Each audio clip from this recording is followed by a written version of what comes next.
we're live. Woo! I'm Sam. And I'm Adam. And you're listening to the 31st episode of PMMetalGuide podcast. Damn, that many already? Yeah, dude. We're Time flies. zooming. Time. We are indeed Zoomers. Yeah. Today we're talking about the overall dumbness when it comes to best of all-time metal lists, because they're dumb. They are dumb, stupid, and dumb, in fact. In the words of 6ix9ine. As in the words of Takashi himself. Yeah, because they do a poor job of representing a lot of things metal.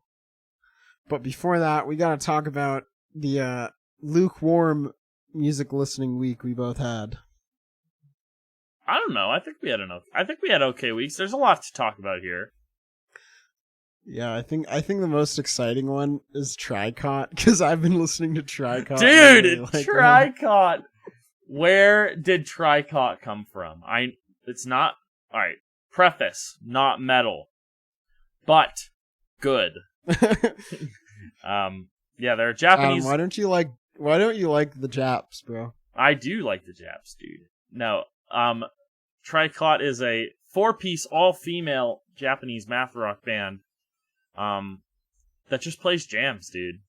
It's just tasty jams. It's tasty fucking jams. Tasty math rock jams. That's literally it. Like, that's all. Yeah, there's it like is. a little bit of post-hardcore influence, just enough. Mm-hmm. Like, all the songs sound like really well done anime openings that are exactly, like just composed well. Yeah, it's and they put out 2 albums this year. So yeah, and they're both like, no, the way I found out about them is I had to do a general programming show, and I was like, oh, it was really last minute, and so I just looked at the non-metal highest rated albums on RYM, and I was like, oh wow, they're 2. What's this band? Oh, they have the character for. I've taken about a year of Japanese, so I can speak and read a little bit of it. Of course. And I was like, oh, they're just some funny song names, and lo and behold, it's just banging math rock. That is banging math rock. I completely agree. And yeah, I mean, there are 2 albums. I don't know what the first one is called because it has a Japanese title and I don't remember it. But I mean, the second one is called 10, and it just came out like 2 weeks ago, and it's good. It's good. It's really good. Yeah, apparently they've been at it for a while. Like, yeah, they have. I think it's like their 5th or 6th album, which is pretty great. I think they're from Kyoto. There you go. All right. Well, now that Tricot is off the table, what else do you got? What else do you want to talk about, Sam? I see we've both been listening to that Draconian album quite a bit. Dude, I have such mixed feelings about this album. Thing is, I was going through the most recent Black Market earlier today, and their passage on the Draconian album was like the most accurate thing I've ever read. It was like, all right. Sorry, now I gotta whip it up. In the meantime, you can talk about it, because I think we have the same feelings, and that's well executed, but holy shit, the cheese. I mean, I think gothic metal in general is just cheese, and it can't not be cheese. Just sort of the approach to a female vocal over, like, a somber doom metal line is just such a meme. And, I mean, this band, among many others, just takes that in stride. But I mean, like, the death doom is solid, like, really solid, so it's a balancing act of, like, okay, this is really well done, but at the same time, holy crap, like...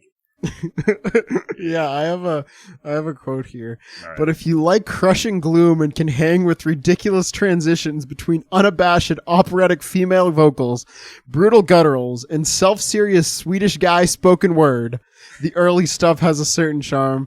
Ellipsis, but it's Moon over Sabbath that brings it all together. The thick, syrupy doom of the early days, the perfect harsh vocals over the verse, even the absurd spokens that culminate with an ugh for the ages. It's ridiculous and it works. Thank you, Aaron Livier.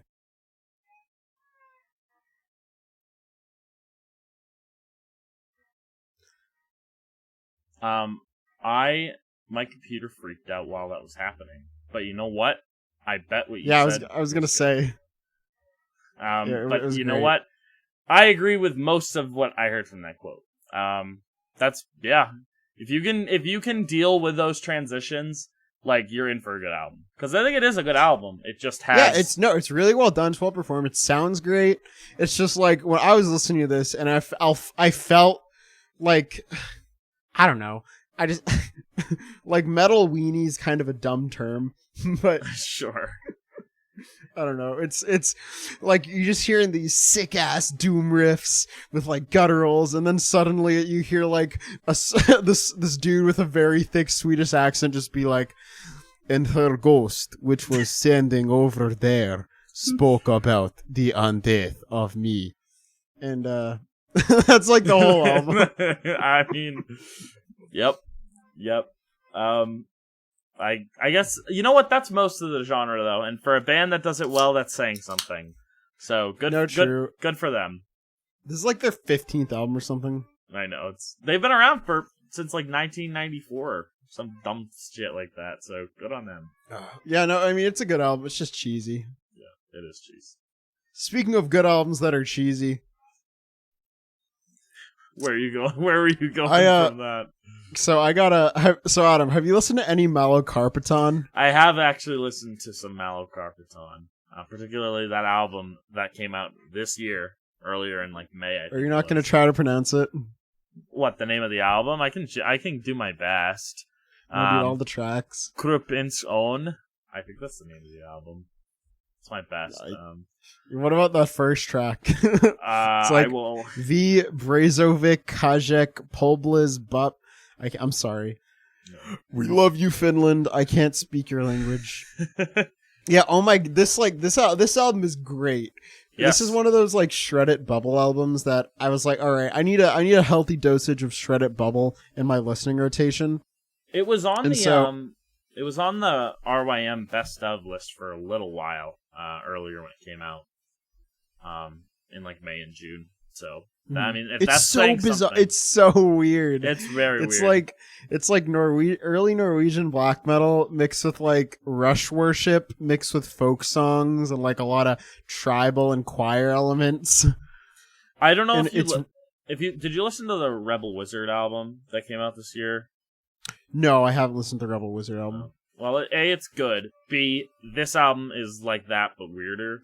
And longer. The songs are longer, which is fucking great, I think. Yeah, no, I mean, I definitely got to give it some more time, because, like, what's here is really interesting. And it really is weird. Like, I have to listen to a lot of old school prog for certain reasons, and it's weird hearing the direct, like, early Rush influence here. Sure. But definitely interesting. Mm-hmm. Definitely good. Yeah. Definitely worth the peep. Would suggest. Yeah. Staying in the metal zone. I recently, when I was doing a learning tracks for my Bandcamp show, I found this group called Wounds of Recollection, which is a horrible name, but it's a one-piece black gaze band from like Georgia. Right, and their entire aesthetic is just like the early 2000s emo aesthetic, right? Like the name of the album is Nowhere Else Feels Like Home, and there's a house on the cover, right? So like, yeah, like the entire... I saw this, and I literally like I haven't heard of the band outside of seeing it in your Topster, and I saw it in your Topster, and I was like, dang, I didn't know Adam's been listening to emo, and then I found the band on Metalum. No, so they have an entire emo aesthetic, but it's long form black gaze. Like, I thought it was like Funeral Doom. Well, I thought it was Funeral Doom too, but then I actually listened to the music, and for once the Metalum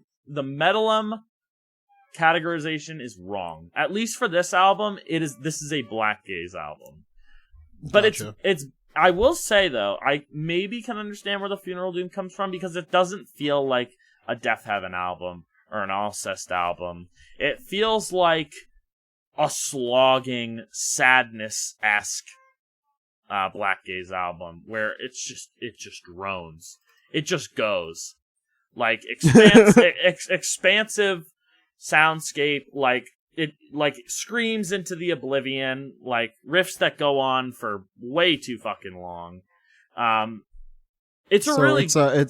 It's one-man bedroom black gaze from the 2010s. It's one-man bedroom black gaze from the 2010s, yeah. But honestly, I'm really enjoying it. And it is absolutely an album that you can just sort of just like leave your body with, because it is just kind of, the whole thing has a very ephemeral sheen that obviously Black Gaze does a very good job at. But yeah, I mean, I think it's worth a listen or two. It's like 6 tracks where 4 of them are more than like 10 minutes, and comprise most of the meat of the album. But yeah, it's good. Give it a listen. As one would expect. All the other my dad was using my Spotify this week. That's why Bryan Adams' Cut Like a Knife is on my Topster. Hey, Bryan Adams might have merit. Bryan Adams has some slappers. But on actually good music, I finally got around to cranking the new Fawn Limbs a few times, and wow. And wow. It really, like, I forgot what exactly made me listen to it, but I think it was a blog post. And I was like, okay, you know what? I like Fawn Limbs. I'll check it out. And holy heck, they really just seriously, like their first record does not do this one justice at all. Because this one is just, it's like, it takes Math Grind to another level. Yeah, it's like Math Grind with oodles of influence from black metal. And then, like you said, the Frontier production is nuts. Yeah, it's wild. It just makes it so heavy. Just fucking, oh my god, it's... And like one of the things that can get a little bit annoying with Frontier is how all their songs are a little formulaic. And this album, like, not a single song sounds normal, and it just goes in a million places. And so when you get the wild hooks out of nowhere, they feel that much more cathartic. Mm-hmm. Yeah, I don't know. It's amazing. It should probably be on a year-end list. Oh, really solid. I mean, look, it's on my best of list so far, and I don't expect it to go anywhere down. Currently, it's riding pretty high. At least within top 20, so... Yeah, I definitely need to listen to it a few more times, and it helps that it's like 30 minutes long, too. Yeah, it's super, super digestible, which actually is this is sort of another place to take this take, but, like, I was re-listening to Unloved, and that album's a little too long, I think. Yeah, no, I agree. A little bit, but beside the point, good album is good. Good album, good. Other than that, I've just been listening to, like, Mucore, because... I did a Mucore show. I've been really listening to the early Swans, really diving into, like, but more than just filth, like Cop, Greed, Holy Money, and Children of God, and just I don't know, man, like, something about that early era Swans, like, tickles that sludge metal fancy while still being just so fucking random.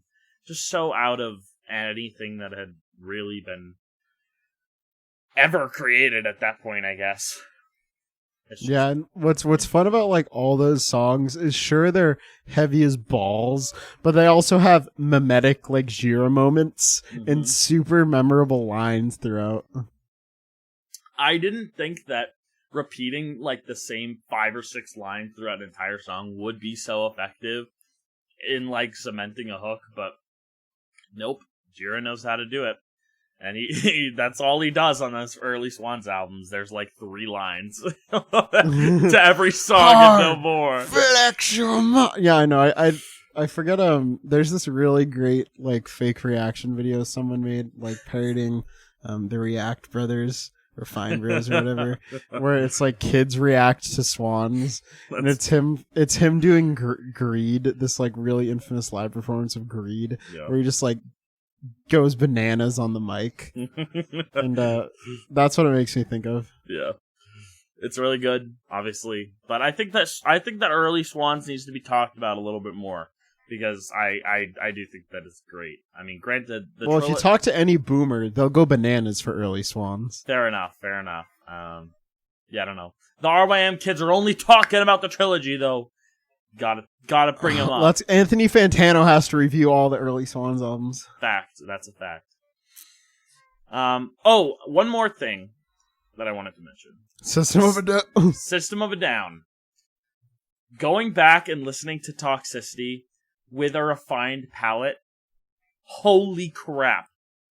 Holy, like... what are you trying to say here, Cal? I had the big brain moment. Like, I'm a System of a Down fan now. Because I re-listened to Toxicity, and I was like, holy shit, these songs all go hard as fuck. Their lyrics are just, oh man, so direct. Like, I put on Prison Song, and I was like, Serge. You're trying to build a prison. I was like, Serge, like, you're like 20 years early, my man. Like dude, science has failed us, dude. I don't know. I was really taken aback. Early, like, what's something... It's funny because, like, Sod are, like, one of the biggest metal bands ever. But, like, we don't give those albums enough credit. No, seriously. Like, that's what I mean. Their debut, Steal This Album, Toxicity, like... Oh man, they're all amazing. Like, it just goes so unbelievably hard. The musicianship is all amazing. And, like, they you know, like, Serge is a shit singer, but, like, he's got a message and he's got to put it out there, so... Well, he's not a shit singer, and that's why it's great when, like, when the earlier this week, I think today, the drummer came out and said, this election is far from over. Dude... Joe Biden won via fraud. It's so funny because the band is so split internally, but, like, they can still put out, like, the 2 singles that just came out are, like, pro-Armenia, anti-Azerbaijan, but, like, that shit still happens. I don't know. It's so funny. That's a character study in and of itself. But yeah, I know. No, seriously though, I definitely have to re-listen to the Sod discography. But yeah. No, dude, the bass pick is Steal This Album's their best work. Rate Your Music would not agree. Well, Rate Your Music's for posers. Oh, listen to our first podcast. They think Road to Judah is the best Death Head Oven album. That's not true. No, it's not. That's bait. Don't slander. Don't slander the number 3 album of all time, Sunbather. Okay, come on now. All right. Assuming we have nothing else to talk about, this is a really good transition. It is a good transition. So speaking of best albums of all time, oh god, dude. Well, our topic for today, we're going to be going through some lists on the internet of the best metal albums of all time from some pretty highly used and, I guess, accredited sources. I'm going to puke. I can't handle this. We're going to go through and we're going to analyze. I think, all right, so for reference, we're going to go through the Rate Your Music top metal charts, the Rolling Stones Best 100 metal albums of all time, which came out, when? Shit. Sometime. At some point, it came out.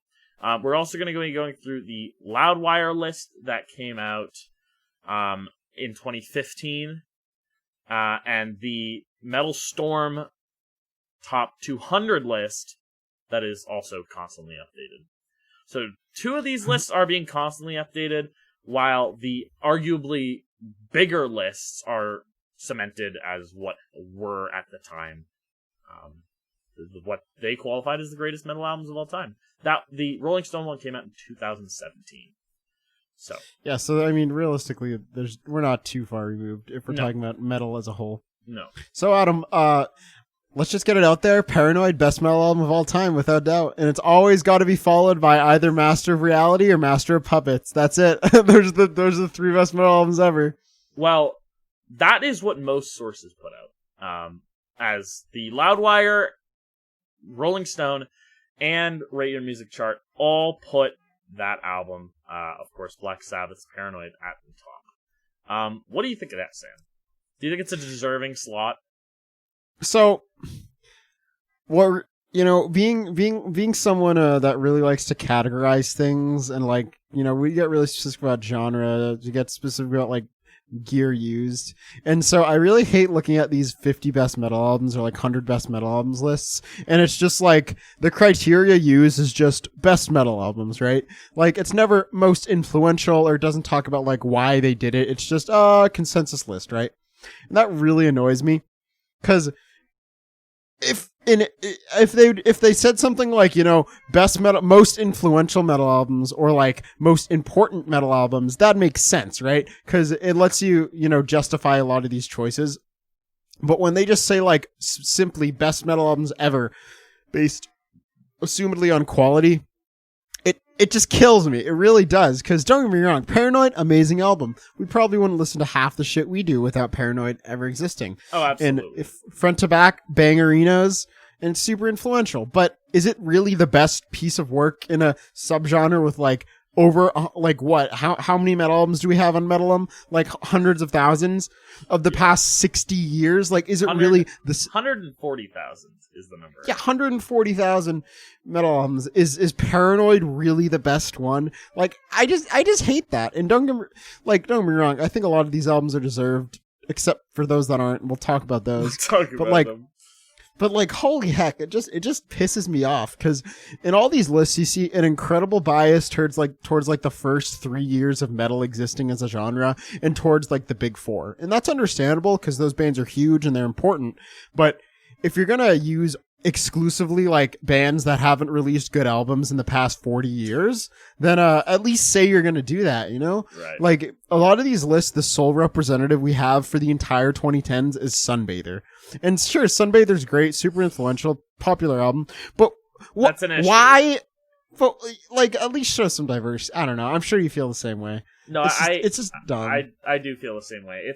It's really difficult, because like, this list is being written by the boomer, because who is the staff of Rolling Stone going to trust with the knowledge of the best metal album of all time? It's going to be the person who's been working for them the longest, that listens to metal and has been for the longest time. And the same goes for like Loudwire or Metal Sucks or any of those publications, even anyone that we would listen to, or read. All of those are going to be hinged on those early releases, because that's what those people were listening to, and that's what they do listen to. Yeah, and like, if you want to, specifically with the Rolling Stones example, like, I forget who they get to write this list, or like edit the list, but like, it's not like, generally I'd trust more of like the Brooklyn metal hipsters to do a better job, like, sure. Invisible Orange, NCS, Toilet of Hell to a lesser extent, but like, love those guys too. But like, they'll often poke fun at how dumb the concept of these lists are, and how they utterly fail to address the past 30 years of musical relevance. And because it's true.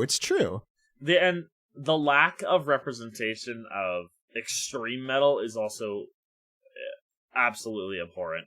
Because usually, and what I see is, the farthest they'll go is mentioning like super early wave black metal, like Venom, or even maybe Mayhem. Yeah, and it's like that's the black, like, those are the three black metal albums. It's like, oh, we got Venom, maybe Bathory, and Mayhem, and guys, black metal has released like 1,000 albums every year for 30 years. Like, come on. Yeah, so it's gonna be interesting. I think we should go through the list as one by one and just sort of look at them and compare them to each other. All right, we got to start with Loudwire, because this list is hysterical. It is. So, off the bat, number 1, Paranoid, Black Sabbath. Number 2, Master of Puppets, Metallica. Okay, makes sense. Like, whatever. We'll talk about whether they're deserving again later. Let's just go through for now. Number 3, Number of the Beast by Iron Maiden. Another predictable pick. Number 4, Rain and Blood, Slayer. 5, Pantera, Vulgar Display of Power. Very interesting choice for a number 5. Okay? Don't get me wrong. Great album. Fucking Hostel is like the bangerino thing ever. Like, that song Dude, by Demons Be Driven, all I'm saying. Yeah. Like, that album's great. Don't get us wrong. Number 6, Ozzy Osbourne, Blizzard of Oz. Okay? Now, this is under the assumption that this is better than the Black Sabbath debut and Master of Reality. Just think about that for a hot second. Also, every black metal album ever released. Also, every prog metal album ever released. Also, every sludge metal album ever released. Also, every death metal album, even tech death. Oh my god! It's just like it's painful. It really does hurt. And like I understand that like these lists are sort of designed to piss you and me off because they'll by their design they can never account for everything. But it still hurts seeing fucking Blizzard of Oz. Like that's an album I've never once listened to in full, and I never will. No, it's at like number 6, better than number 6. Even like, you know what? Judas Priest Screaming for Vengeance. Like, okay, you know what? I'll take it because that album reinvented what heavy metal was to become. I'll admit it. Fine, and that sure I'll take a number 7 Screaming for Vengeance. But like, God, man, like. Did Blizzard of Oz do anything except make Ozzy Osbourne relevant again? The answer's no. The answer's no. That's even higher than fucking Ride the Lightning. Yeah, right? Like, and Peace Sells and Master of Reality. Like, it's nuts. I think it just hurts. It just hurts. Yeah. And like I think my biggest issue with these lists is I really do feel like they should be limited to one band because it really feels like a kick in the dick when like you go to the top 10 and it's 4 Metallica albums and 4 Black Sabbath albums. Yeah. And it's like okay. No, you can go on like even the Rate Your Music one, which we'll look at, is the top 3 is Black Sabbath. The next 2 are Metallica. Like, really? Like, I mean, don't get me wrong. Those albums are great, but I don't know. Yeah, it's like, aren't there other bands in these genres? Sure, literally. All right, we're gonna keep going through the Rolling Stone list or the Loudwire list for a little bit. Number 11, Tool Lateralis. Okay, you know what? I'll take a pseudo prog pick for number 11. Fine. Makes sense. Also, like, one of the best-selling metal albums, like, ever. Absolutely. I mean, I think deserved, but that's also because we will suck Tool's cock to climax day in and day out. But number 12, Motorhead Ace of Spades. What do we think? Man, Lemmy's cool, but Motorhead aren't even a metal band. Yeah. I mean, Motorhead are sort of known for having no great albums. They're like the definition of a singles band, especially in metal. Sure. And don't get me wrong, I'm sure they deserve a spot somewhere on this list. But number 12, above everyone, above like Toxicity directly behind them, above Venom, above Blackwater Park, like it says that no speed or thrash metal would exist without Motorhead. Which I mean, that's probably true. I don't know. I mean, it might be true. When did Kill 'Em All come out? 92 or 92, 82. I don't know if Metallica heard Ace of Spades and was like, you know what? This is what we're going to do now. That's just my thought, but regardless. Yeah, System of a Down, Toxicity. Also, I think a little... we just gave this album immense praise, as it deserves, but like I don't know if it's a 13 album. Yeah, I don't know if it's the 13th best metal album of all time. Well, that's the thing. That's the problem with these lists, is like, at any given point, can you really be like, oh, this album, like this 45-minute long piece of work is the best in its genre of all time, or deserves to be above these other ones? Like, I don't know. It's really difficult to judge. But I don't know. Because directly after that is Venom's Welcome to Hell. The first arguable black metal album on this list, although those albums are not black metal, but beside the point. It definitely invented black metal, so I think that's cool. After that is Blackwater Park, which is a constant on all of these lists, of course. Yeah, true hipsters know that the best Opeth albums heritage, and you're lying to yourself if that's not the case. Alright, 16 Black Sabbath, 17 Dio's Holy Diver, 18 Judas Priest, Sad Wings of Destiny, an album I've never heard of, for the record. You've never heard, dude, you've never listened to Sad Wings of Destiny? No, I haven't. Truly. It's a classic. All right, fair enough. Number 19, Leviathan by Mastodon. Number 20, Rainbows Rising. We're going to 25.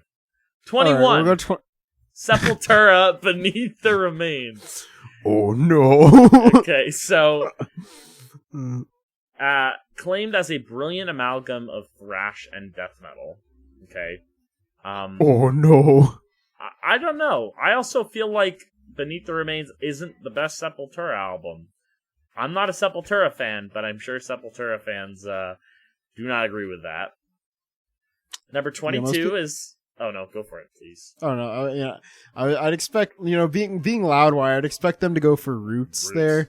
And, I hate that album. It has not aged well at all. No. But, it's Loudwire. They gotta pick the consensus favorites of every band. That's true. Such as Slayer's Season in the Abyss, number 22. The actual best Slayer album. That's a fact. I can agree with that. Number 23, Black Sabbath, Heaven and Hell. Oh, no. Which is not a good album. Whoa, shots fired, dude. I like Heaven. 80s Black Sabbath is not for me. Yeah, but it has Dio, bro. I'm not a fan. I'd rather listen to Dio or Rainbow. All right, anyway. Well, controversial boomer opinion aside. Yeah. Number 24, Queensryche's Operation Mindcrime.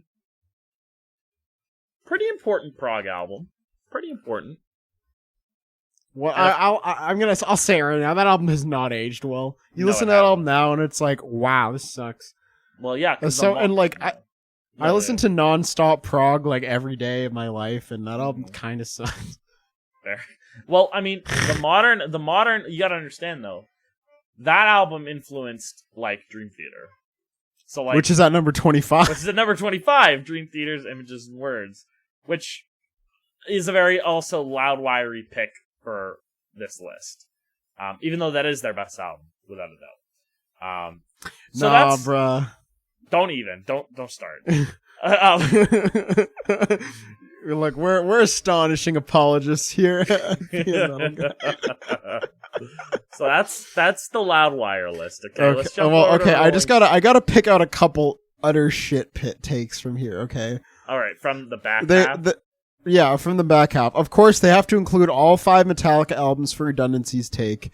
They throw Bathory's debut in there for some reason instead of going for the sicker later albums. They have to throw 3 more Iron Maiden albums because of course. Of all the Slipknot albums, they include the Slipknot's debut and freaking Accept are in there. I'm sorry, this just sucks. Yeah. It's not good. I mean, and Cannibal Corpse is on there too. And don't get me wrong, Cannibal Corpse funny and make okay death metal. Okay, dude. No, thing is, I think Cannibal Corpse should be way higher than they are. Really? I think we deserve some more Floridian OSDM representation. Because that's another issue with these lists, is it sort of looks at all the important scenes in metal and says, no, and just picks Black Sabbath and Metallica over and over again. Even Death, we don't even see a Death album until number 37. It's true. And let's be real, Death should be in the top 10. I agree. Which for some of the rankings it is. But you have Slaughter of the Soul instead at number 30. What do you think of that pick? Look, Slaughter of the Soul is great. I don't know if it's better than friggin' I don't know if it's better than Leprosy or Symbolic. Yeah, come on. And sure. That album's great, but if anything, it should be higher. It's probably better than one of the 8 Iron Maiden albums ahead of it. Another pick that genuinely confuses me because I've never seen this album on any other list ever is the Anthrax album at number 29. Dude, Among the Living? I'm not saying it's not a good album, but what I'm saying is that's not on any best of metal list I've ever seen. That's widely considered the best Anthrax album. I bet. And it was released in 86 and 87 are they're the meccas of thrash, right? Right. Yeah. And that was an 87 classic. Granted, sure. I don't like Anthrax. I don't think they deserve to be in the big 4, but that's their best album. Sure. All right. Let's move away from Loudwire. Go to Rolling Stone. Oh no, Judas dude, Priest, British Steel at number 3 does not. No, I disagree. I can't accept that for face value. As well as Motorhead's No Remorse at number 7. Yeah. Ozzy Osbourne's Blizzard of Oz at number 8 or number 9. Hey, look, we Adam, they only have 3 Black Sabbath albums in the top 10 this time, okay? God, it's unbelievable. I mean, these lists hold pretty similar. You got debut Iron Maiden album, Screaming for Vengeance within top 15. The first instance of Black Sabbath's Volume 4, which is actually okay, fine. No, dude, Volume 4 is their best album. Sad. But directly hey, we got to see Diary of a Madman. Oh my god, man. 2 Ozzy Osbourne albums in your top 15? They go for the patrician anima, though, in the top 20 instead of Lateralis. I kind of respect that, because it's a more metal album. Arguably. But, I mean, the rest of dude, this list, like, then how many sucks. we see like 2 Megadeth albums in the top 20. Like, is there a good Megadeth album? I'd argue no. I would also argue no. Motley Crue and Danzig at 22 and 23. Now look. And the problem is I don't know. Why? No, dude. Like, actually, why the fuck would you put either of those on there? First of all, first Motley Crue album's actually pretty good. Second of all, Danzig's not metal. No, but neither is Motley Crue. It's toes the line. Yes, Too Fast for Love is close to a hair metal and heavy metal album. I'll give it that. But Danzig should not be on the list, because that's not metal. Yeah, no, I agree. I mean, honestly, like, this list, I just feel like it's out of order, because they have a lot of good picks. Like, we got, obviously, the Rage debut, Alice in Chains Dirt, Celtic Frost. They go with the actual best Sepultura album, Chaos AD. Mm-hmm. I'm always surprised by how many lists like hit Korn's debut in these lists. Like, they always hit with Korn's debut. I mean, yeah, even I was surprised with fucking the Alice in Chains album. Like I know that's not a metal album, but I know actually that album is extremely important for metal. So, like, props. Yeah, I mean, hey, they're in metal. No, I agree. Yeah, Far Beyond Driven, lower on that list. Obviously, The Mysterious Dom Satanas at 40. Kios. Bizarre. Yeah, but I don't know. Some people like it. But then the back half of this list is just like, oh guys, you know what, Judas Priest, Iron Maiden, and like they just cram every big name with like their bad albums. Not bad, but like I don't really think Stained Class deserves to be number 43 here. Yeah. I don't think Motley Crue deserve another album here. Yeah, sure. Like, it's really telling when the highest ranking, like when the most recent album to like anywhere on this list is like, or the highest in, you know what I'm trying to say. Like, Mastodon's Leviathan is like considered their like new entry on this list, and that album came out 16 years ago. Right. And at 46, it is the most recent album on the list at this high. Okay, what is it? Oh, the Mastodon album? Yeah, Leviathan. Okay. And then after that, like, it just devolves into degeneracy, I think, because, like, what's interesting is you have, like, Dream Theater's Images and Words at 95. Okay, alright, sure, that's pretty low for that, but fine. Sunbather's above it at 94. But then, this is gonna crack you up. 98 is oh my god, dude. Monolith and Dimensions, and then Evanescence. How do you even do that? How do you justify it? I just don't get it. You don't. I'd like to see them try. And then what's funny is, like, City of Evil's immediately behind Evanescence, and City of Evil is infinitely better than that record in virtually every way. Seriously. And just think of like I know we're hipster black metal kids that like 2010s, because that's when we started listening to metal, but like, where's my Exercises in Futility, dude? Where's my Terminal Velocity, dude? Where's my I don't know, any landmark album that came out after the year 1981. Where's Agalloch? Yeah, oh my, I didn't even think of that. No, where is Agalloch? And the answer is fucking nowhere. And we're going to ride Agalloch's dick a little bit. I think the most recent album here is actually Kvelertek with Mare. It's like that and Sunbather both came out in 2013. Granted, very both important albums. But, like, I don't know, man. Oh, dude, it's bad because, like, the back half of this list has some good picks. No, like, seriously. Dude, Naked City, holy based Batman. No, literally, Helmet? Hello? Also,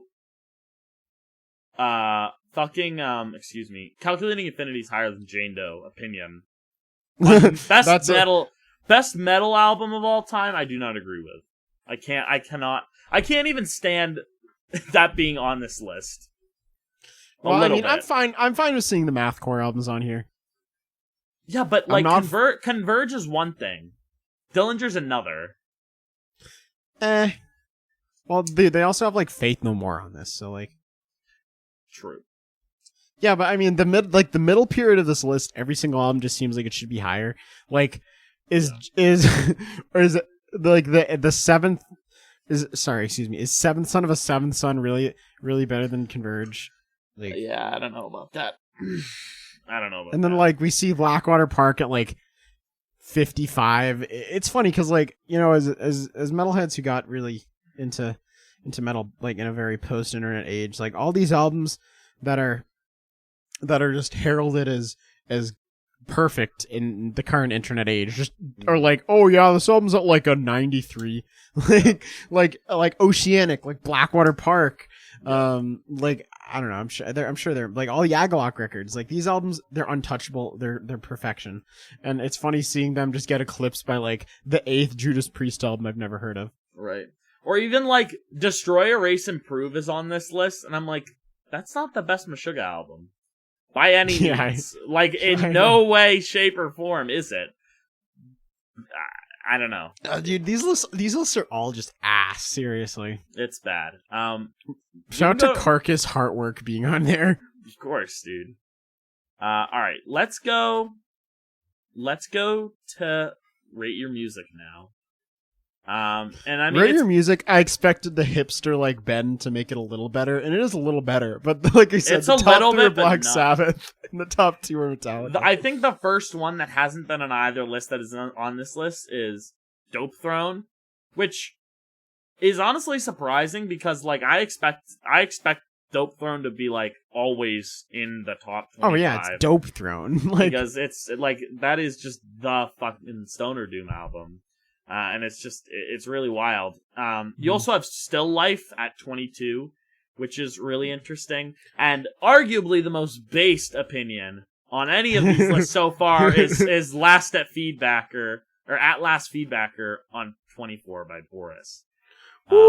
Which frankly, I think is deserved of that slot, even though Flood's better. But, As we all should agree. As we all should agree, Flood is the best Boris album. Nah, dude, the bass Boris take is Absolute Tego's their best work. I mean, also fair. Boris doesn't have a bad album. Put it in your pop album. No, dude, even then, I am a Boris can do no wrong stan. Anyway, no, I agree. Yeah, no, and then like we start to like we see Burzum at 26. Well, okay, so this is interesting because you'd expect like Mayhem's on those lists, on the Rolling Stone list and the Loudwire list. You'd expect Burzum to be on there too, but it's not. Yeah, and I mean, I don't know how much that has to do with deplatforming a literal neo-Nazi, or, but at the same time, like, I don't know, Burzum should, like, Phil Sulfim should probably be on there somewhere. It absolutely should. It invented a genre. It invented a subgenre that is one of the most populous subgenres of metal today. So I like seeing like I'm amazed Obscura isn't on all the other lists. That like, too. Mm-hmm. Or like we get to see Cryptopsy here, which thank Christ, like we get some like underground extreme representation. Yeah. And like more death, Dissection. Love to see it. Immolation. Ashes Against the Grain. Well, isn't the Mantle higher on this list? I thought no, dude, not. Ashes is the highest. What the frick? What the frick? Which is just wrong, because let's be real, Mantle's the better album. I agree. No, if you want to get hit with the amazing Agalock takes, it's the Serpent one. What's it? They're their 2011 one. Yeah. But yeah, as you go on past the 40, you have Ulver, More Emperor, Bolt Thrower, Morbid Angel, Dismember, Dark Throne, Merciful Fate. Like, there's Agalock. Again, it's just, this seems like a much more, don't want to show bias towards Rate Your Music, but this is a much more diverse list. Because yes, you still have your Motorhead album once every, 10 albums. There's a Motorhead album. Fine. You know what? I'll take that if Immortal is next to it. Sure. Yeah. I will take Defenders of the Faith if Oceanic is next to it. Or I'll take Diamond Head if fucking Weakling is next to it. By the way, Deadest Dreams is a good album. I don't know if it deserves the spot, but I don't know if it does. Yeah, no, I agree. Even as you sort of get to the back half of the 100, we see Edge of Sanity by Crimson. Yeah, all right. Or sorry, I messed that up. Crimson by Edge of Sanity. Yeah. Or we get the Crack the Sky, which is actually the best Mastodon album. We see Unquestionable Presence, which should be on all these lists, and it just feels a lot better. 82, Nesfit by Demilich should be on every list, by the way, but it's not, obviously. It's interesting that the clear RYM bias. There were 3 Burzum albums before Der Mysterious Dom Satanas. Yeah, I think the newest album actually on this one, I could be wrong, is Paracletus, which is number 100, which is another. Wait, Paracletus is number 100. What? No, Paracletus, excuse me, is number 93. That's Bell Omega for you non. Well, the way RYM does it is its number of ratings.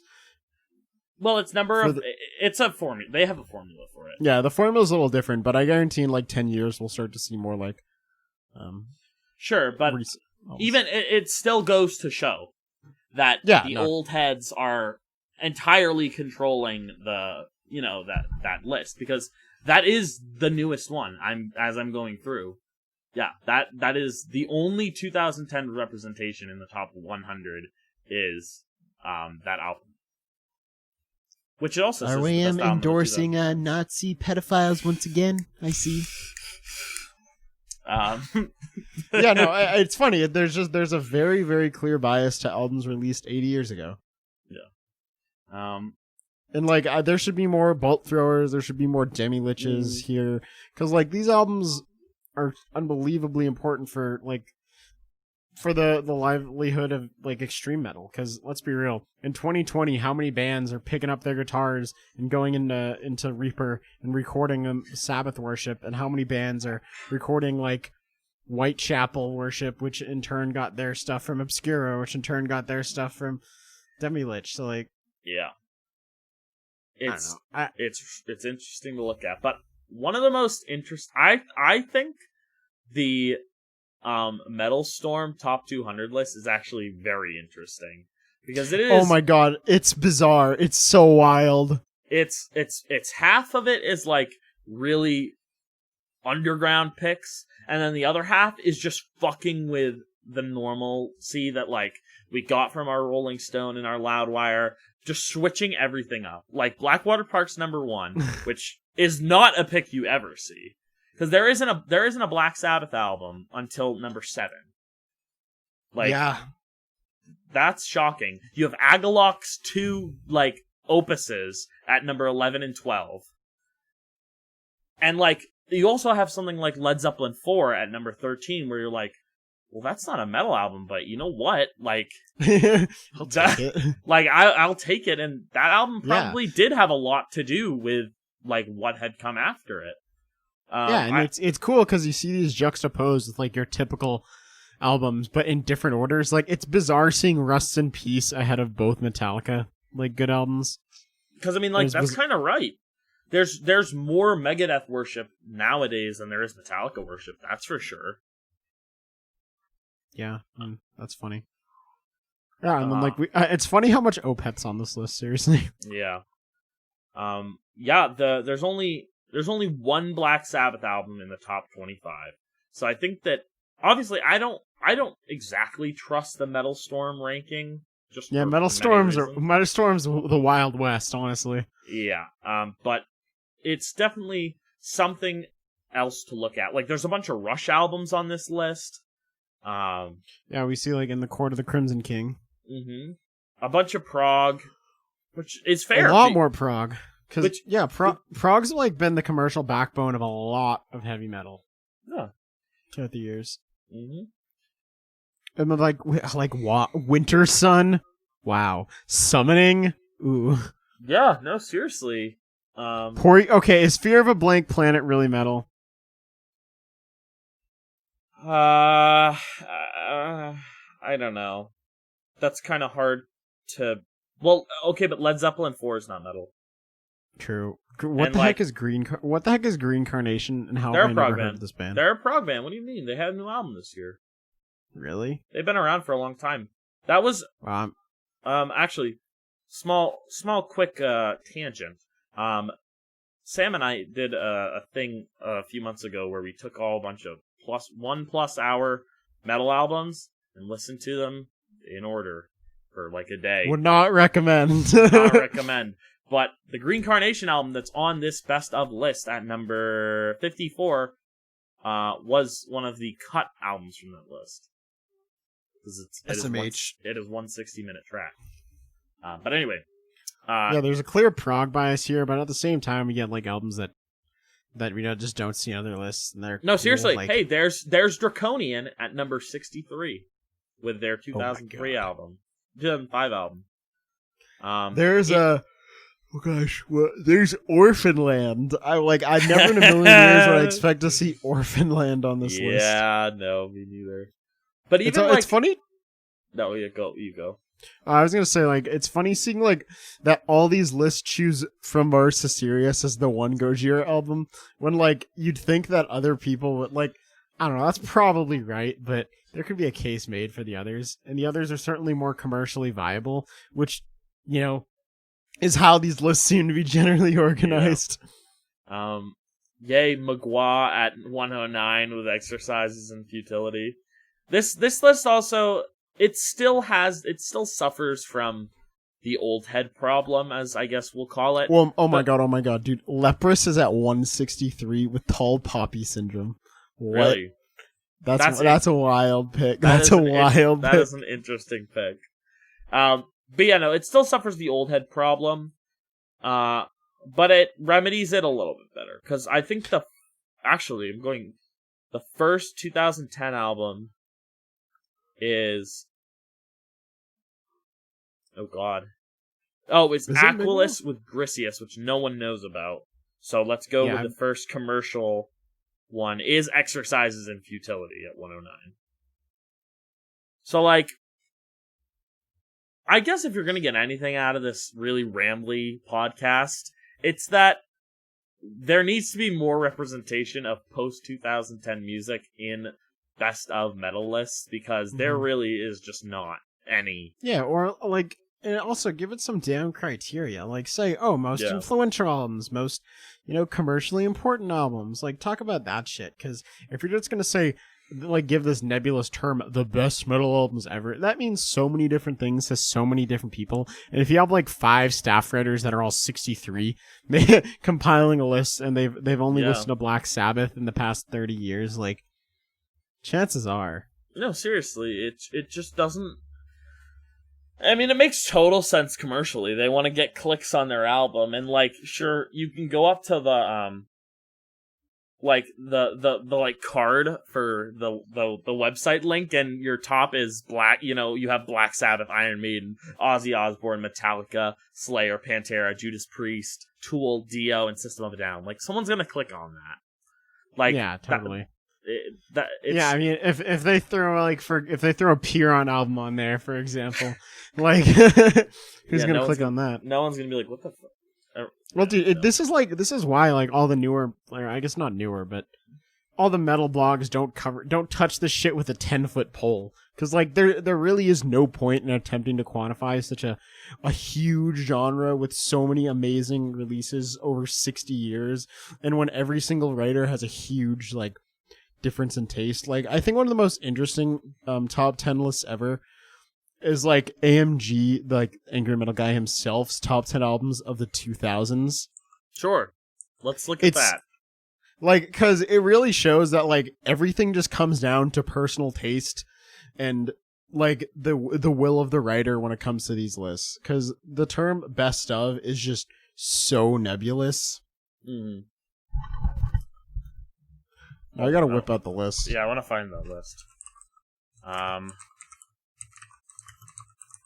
It's specifically of 2000s. Alright, I got it. So, number 15, Ishan's 2008 album. Angle. I've never listened to it. Okay, Flesh God Apocalypse Oracles, 2009. Number 13, Mabul Orphan Land at 2004. Amon Amarth with Odin on Our Side, 2006. Amorphous, 3 Amorphous albums at number 11. The 2006 Catatonia, 2007 Primordial, 2002 Talk. I've never heard of Talk. You haven't heard of Talk? Dude, what do you mean you haven't heard of Talk? I haven't heard of Talk. Trust me, you've heard of Talk. Alright, fair. Number 7, Vintersorg. 6, Cynic. 5, Blaze. 4, Enslaved. 3, Shining. 2, Symphony X. And 1, Opeth. So, like, if you did not recognize, like, half of those things, like, I don't know. I think there's something right about that. Because everyone's going to have a different criteria about what makes the best metal album of all time. I mean, like, hell, if I go on my, like, personal best of shit ever, like, I don't know, the stuff I enjoy the most is, like, Bellwitch and, like, I guess New Era Contortionist. Yeah, I know. We always joke about it, but, like, my best song of all time is probably Clairvoyant, and that's huge meme. Yeah, no, like, it's a total meme, and, like, I feel like I could defend my point about why I like that album so much. And, I mean, that's just really interesting, because do you really, I don't know, do people think that Paranoid is, like, the best album of all time? Probably not. It's just like, well, it's probably the most influential. Yeah, but even that, I don't know. I don't know. I guess it's just. I think that's why I think Heavy Blog with their yearly lists do a great job, because the way they get their rankings is every single one on the staff makes a top 50 list, and then they use an algorithm to determine of the top 50 who gets to be in the right order. Hey, that makes sense. I mean, that does make sense for, like, how to come up with something like that. Because, like, yeah. I'm sure if Rate Your Music did the same thing with, like, because that, you know, you can make your own lists and whatever, like, that would be a very interesting list. I mean, it would be, mine would be very different from that. Yeah, I mean, look, everyone, at the end of the day, we all have very, very different personal tastes, and the world, like, saying, oh, I like metal music is like saying I like classical music. Like, there's infinite metal music, and that all of it sounds incredibly different, and all of it pulls from very different areas. And it's just sort of a dumb characterization to focus on 10 albums released within 20 years, and always saying, oh, these are the best metal albums of all time, when the scope of the genre is just so much bigger. Yeah.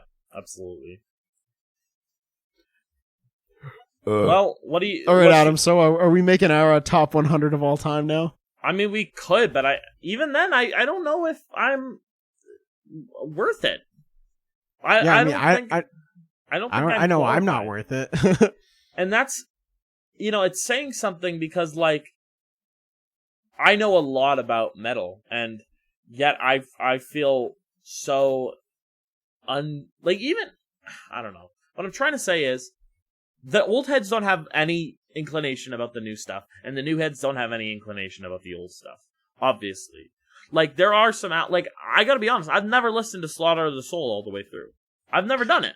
Heretic. You know? Like, I've never listened to, like, most of the Judas Priest discography. I've never listened to like a single Motorhead album all the way through. Well, I wouldn't blame you for that one. Yeah, it's hard to have all that knowledge. So yeah, I fully agree. Like, at the end of the day, you really can't expect, like, 1 or 2 or even, like, 5 individuals to just encompass an entire genre spanning 60 years with 150,000 releases. Yeah. And that's just a dumb task, and, like, it really is just to click things, because, like, if you want to look at statistics, these things boost, like, readership to an absurd extent. Oh, yeah. Like, on our blog, it is a dumb number of increases in views solely on the fact that it is like the best albums of the year. Like, and like, dude, if we wanted our blog to blow up, we'd do like a top 1,000 metal albums of all time list, and there's no way we're qualified to do that. No, seriously, like the Sumac review has like 12 readers, the Vatican Shadow 10 readers, like Atramentus 11, Mizartham 12, Primitive Man 18, and then you go to our best albums of 2019. 58. Like, granted, we don't have a lot of readership, but at the same time, that is almost a 500% increase in readership, okay? And with something, like, on the scale of a Loudwire or a Rolling Stone, like, people are gonna click on that. And a lot of fucking people. I mean, hell, we're clicking on it. Like, we don't read these publications at all, and we're clicking on it, so... Oh my god, we didn't really touch on it, but the Rolling Stones top 500 albums of all time was hysterical. That list is atrocious, and the metal representation is exactly what you'd expect. It's bad. It is bad. If we want to, I mean, we can touch on that. We've kind of moved off the subject of metal, but I think we can get on to the bigger list of just bad lists as a whole. Yeah, like, at the end of the day, this is really just an attempt for these, like... It's a tough pill to swallow, but, like, written publications dying, and it's going to be dead sooner rather than later. And this is really just an attempt for these publications to, you know, get their yearly viewership boost so they can get AdSense and they can get donations to stay in business. Like, why do you think, like, Pitchfork does like a several top 10 lists every year? Because if you look at the numbers, they get way more revenue from that than anything else they do, and it makes people talk about it. It makes people shit on them. Makes people agree with them. It gets the people going, as Will Smith once said. And I mean, that's why they do it, and we're part of the problem by shitting on it. Yeah, we are, but. I mean, it's so entertaining because, like, it's such a bold statement. It's like, no. Here, it's not like, oh, this album's good or this album's okay. These are the best albums of all time, and everyone listens to music. So, it's hard. Look, the true enemy is capitalism. At the end of the day.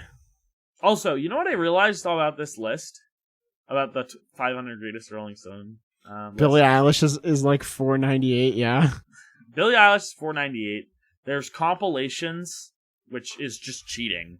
And there's a Harry Styles album at 491. But another thing is there's no Godspeed You Black Emperor on this list.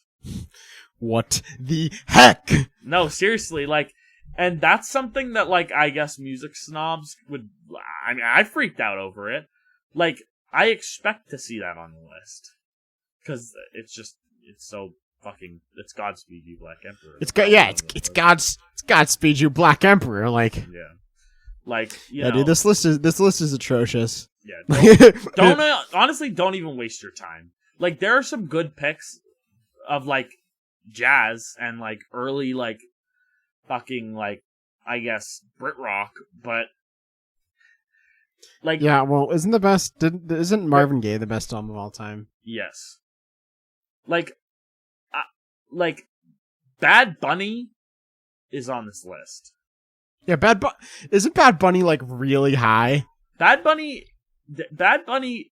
X 100 Pre is 447 behind Alice Coltrane and Yes. Like, where does it go? Like, The Weeknd's 2015 album is higher than Close to the Edge. Like, let that sit for a moment. Oh, gosh, dude. You know, it's one thing if, like, fucking, you know what? Usher's Confessions is 432 and higher than Close to the Edge.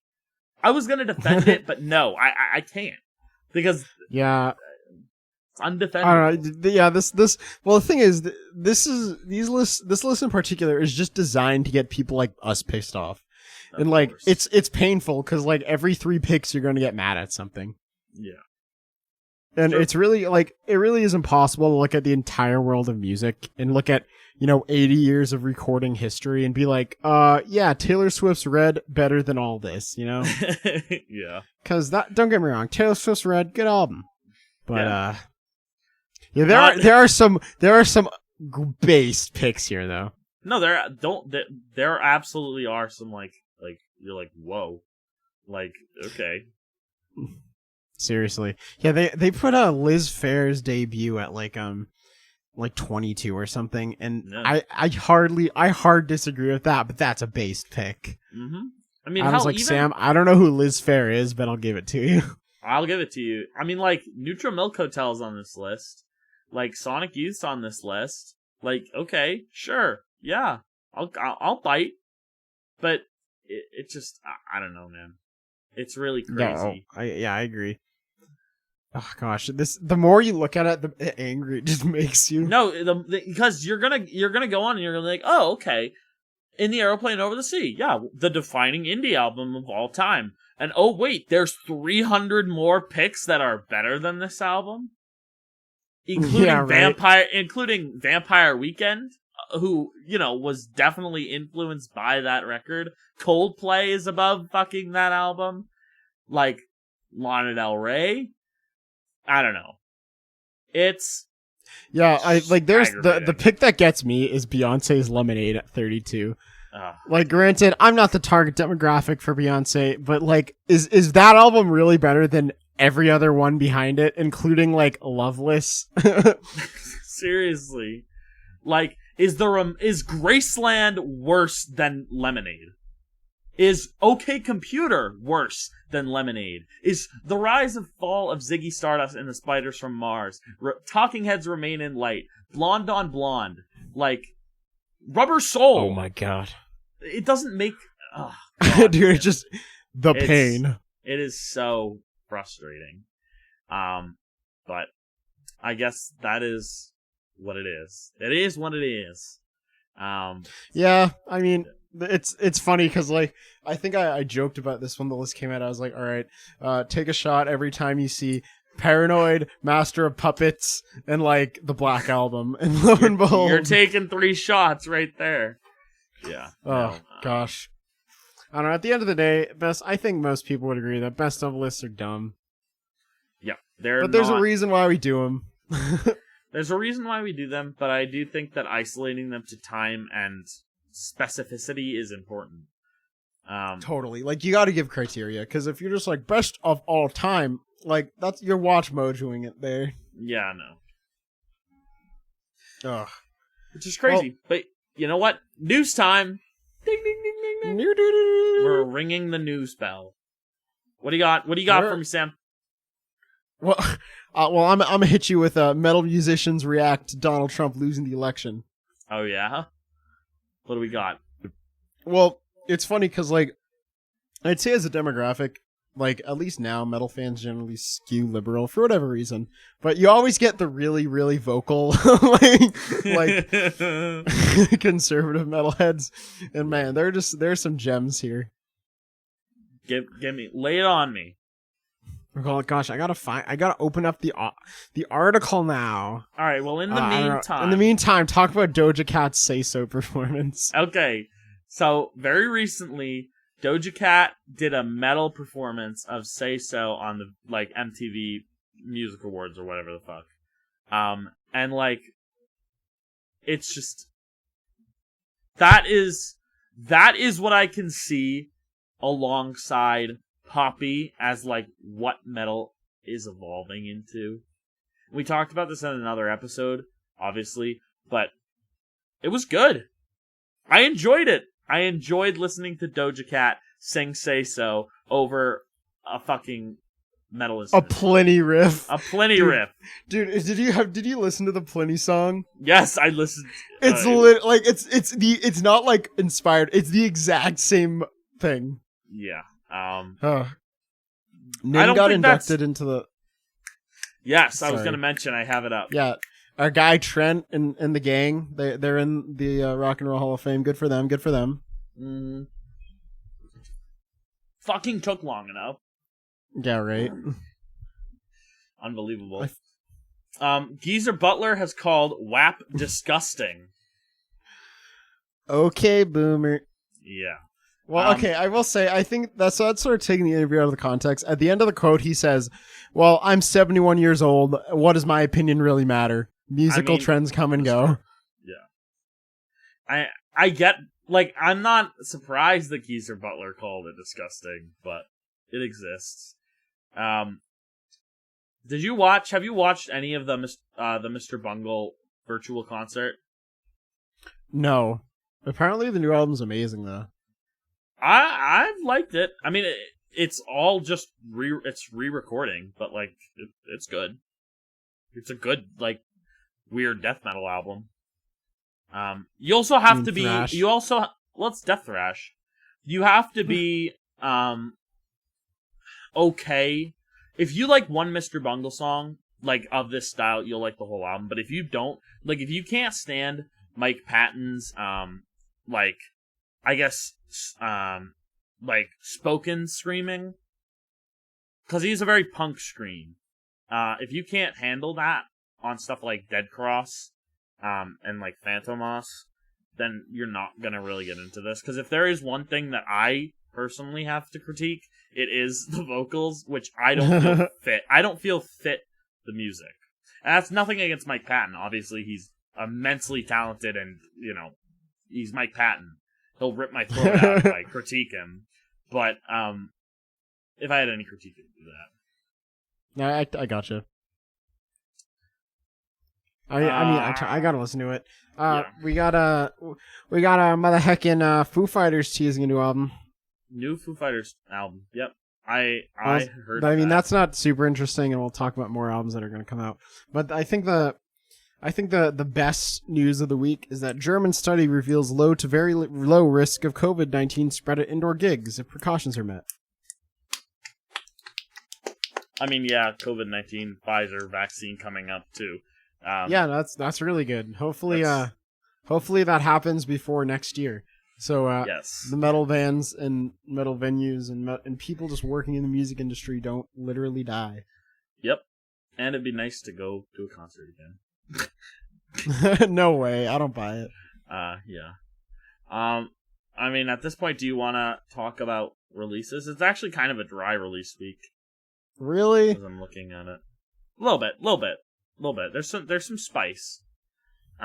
There's some mild spice. A lot of good re-releases actually, and like live stuff. So like, is a new Periphery album coming out? Or yes, live Periphery album.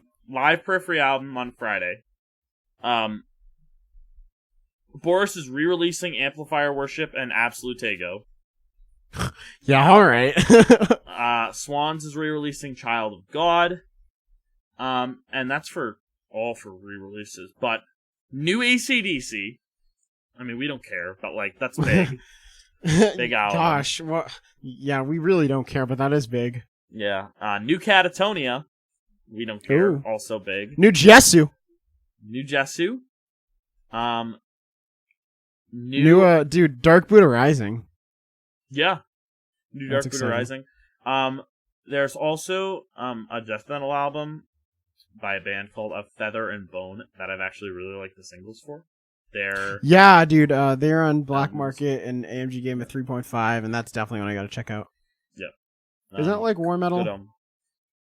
No, it's hardcore influenced death metal. It's all the same. Because they were a hardcore band that transitioned into a death metal band. Mm-hmm. So,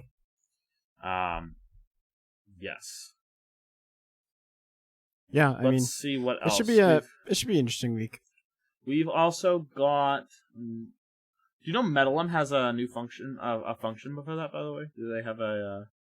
Oh, really? Yeah, they have a thing. I think Emperor is also re-releasing all of their material. It's almost like being in quarantine. All these musicians need sources of income. Yeah. Let's see what else we have. Yep. I mean, I think that's it, because I had I brought up the Toilet of Hell, and they cover most things. Is that a new Marduk album? No way. No, I don't think so. Wait, hold on. It might be. No, it's not. Never mind. I lied. New Marduk album. Oh, just kidding. No new Marduk. Just trying to go and trying to see. Yeah, that probably looks like about. Oh, I think there's a new Sadness album. There's always a new Sadness album. Sorry. Yeah, no, I think that's anything. To it. I'll peep. All right. It's an EP, Sam. So, what's the difference? Oh, by the way, we gotta have like a podcast devoted to the new Eternal Champion album. Have you listened to it? I did. I haven't yet. It's like one of those things where I know it's amazing, but I have such strong hatred for that style of music. It's like shit. What's the band from last year that put out that everyone Idle Hands? Idle Hands. Yes, Idle Hands. Yeah, like the music's executed flawlessly, but oh my god, I gotta wrestle with the cognitive dissonance. We can talk about that. I think it'll be a good album podcast. All right, that's fair. But yeah, I don't know what else. I think that about wraps it up. In conclusion, best of lists are dumb. Yes, and they're it's just I forget. There's a Marx quote about this, but I don't know. Capitalism's bad. Jesus Christ. Yeah. All right. Fair enough. I'm Sam. I'm Adam. And I don't know, PMMetalGuide podcast. Check us out on Spotify, Anchor, YouTube, iTunes, podcast, anything you'd think of. Yeah, there's a whole bunch of podcasting apps that you can check us out on. And you know what? We have been slacking on our formal review department, so read some of those backlog reviews. There are a few back there that don't have a lot of views. I wonder who's been slacking. I know I've been slacking, but check out some of those albums that have, some low views. And obviously, we can do all the self-promo we want, as it is, in fact, our podcast and our blog that we're speaking about. But, like, I don't know, the Greg Puciato review only has 5 views. Like, that's a shame, because that album's really great. Oh, I'm sorry. Shameless self-promo. That's another thing we should talk about at some point, is how weird our fucking review viewership is. But yeah, I don't know, like, the Caligula's Horse review only has 8 reads. Like, what? Wow. Yeah, I don't know. You know what the most important thing for getting view count up? What? Consistent release schedules. Alright, you know what?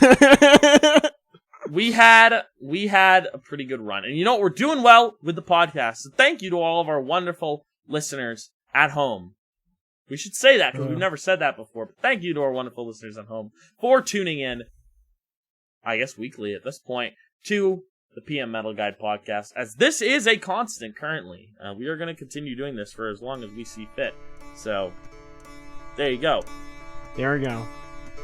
But anyway, yeah, alright. Alright.